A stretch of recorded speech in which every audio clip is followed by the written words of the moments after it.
Hello, good afternoon po. Gagawa po naman tayo magmimix tayo ng gagawin lumpiang Shanghai. Ito po giniling na manok, yung giniling na manok kalahating kilo. Tapos ayan na yung black pepper ko.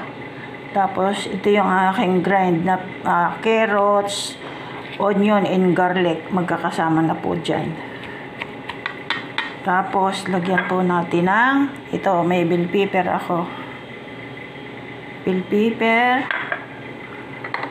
Mayroon tayong, nilagyan ko po ng, sinuahan ko ng Baguio beans.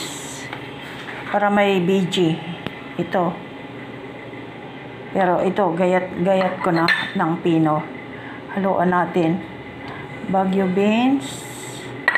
Tapos, meron tayong celery. Ito ho. Yung stock na yan, ginrind ko na. Pero yung dahon, ginayat-gayat ko ng pino. Yan po. Halo-haluin lang natin siya. Lagyan po natin ng asin. Then,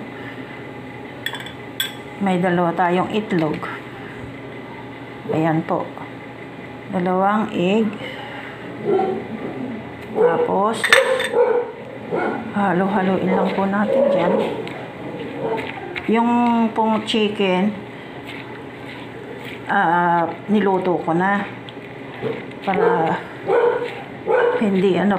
hindi mangamoy. Pag hindi mailagay sa freezer, pag nabalot na, hindi siya mangangamoy. Hindi siya masisira. Meron din po tayong 2 tablespoon na flour. Lalagay natin dyan. Ganyan lang po. Halo-halo lang. Mamaya natin ito babalutin. Sige po. At babalutin ko na lang mamaya. Ganyan lang po yan. May nalimutan pa ako.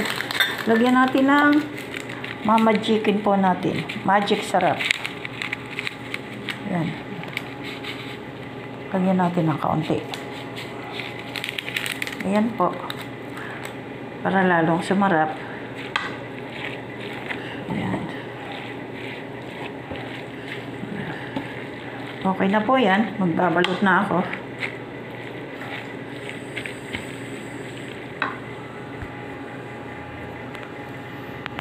Para at